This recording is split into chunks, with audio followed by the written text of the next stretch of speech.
Do you know that the average brain weight is ranging from 1,200 grams to 1,500 grams? That means that each one of us is carrying around 1.5 kilograms in their heads. And we don't really feel that weight. So why don't we feel that weight? And what is the actual benefit of that? We're going to answer all these questions today. Today we're going to talk about traumatic brain injury.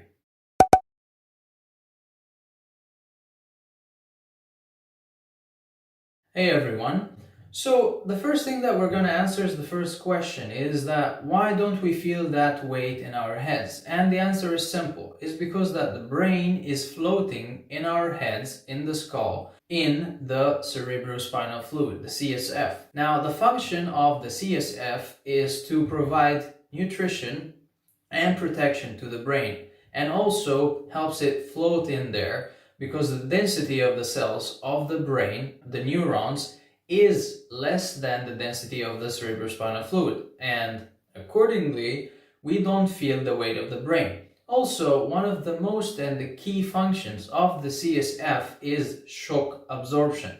So if there is any sudden movement in the head, even if we move our heads like that, the brain is supposed to move as well, but the CSF takes a lot of this motion, and therefore it absorbs the shocks and protects the brain. Now, let's take an example. If you are in a moving car or a bus and you're not holding to the bar, and the car or the bus stops all of a sudden, then you'll notice that you would move suddenly or aggressively and fall down, and the movement will be in the same direction that the car was moving. This is explained by the first law of Newton, the law of inertia, which says that if there is an object or a mass that is at rest, it will stay at this position, whether at rest or moving, unless something else interferes. The same happens in our heads. When the head moves suddenly due to an external factor, or that you move your head suddenly that way, if this motion is very aggressive, at some point the brain would come in contact with the bone. Of course, this would lead to trauma of the brain, which is called traumatic brain injury, TBI. Now, traumatic brain injury is very dangerous because it leads to a lot of consequences or complications, because we're talking about the brain, and depending on the part of the brain that was hit, we will get a different complication. So it can affect learning, it can affect language centers, so you can't express yourself anymore properly.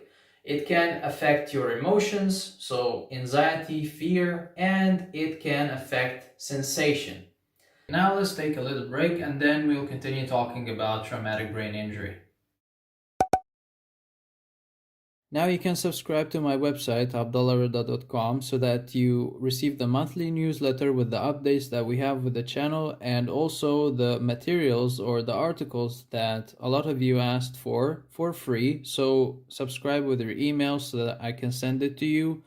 And also you can follow me on my Facebook page,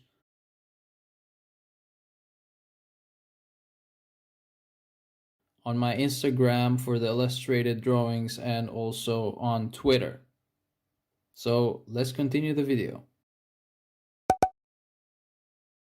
So all of these complications are related to traumatic brain injury. One of the most famous examples is Muhammad Ali. He suffered at the end of his career from Parkinson's because boxing is associated with a very high level of brain trauma or head trauma.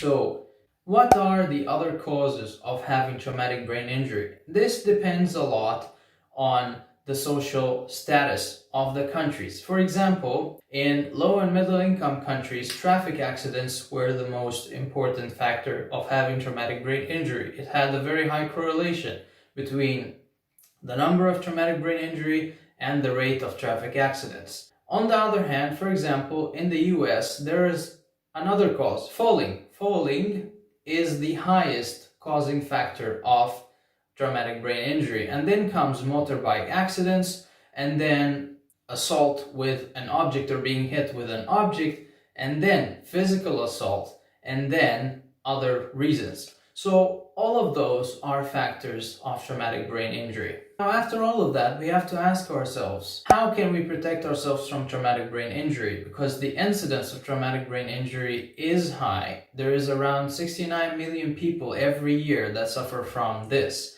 So we have to be very careful while driving. If you are in a bus or in a car, you have to be seated or have your seatbelt on. Take precautions. And also, if you're practicing sport, to be careful not to hit anyone or being hit yourself, or to avoid being hit in the head as much as possible, because on the long run it will have complications. So this is it for today. I thank you for watching. Don't forget to like, share, and subscribe, and visit me on my website abdullahreda.com in order to see the new articles, and you can subscribe there as well to always get the notifications of what we post there as well. I thank you for watching, and we'll see you next time.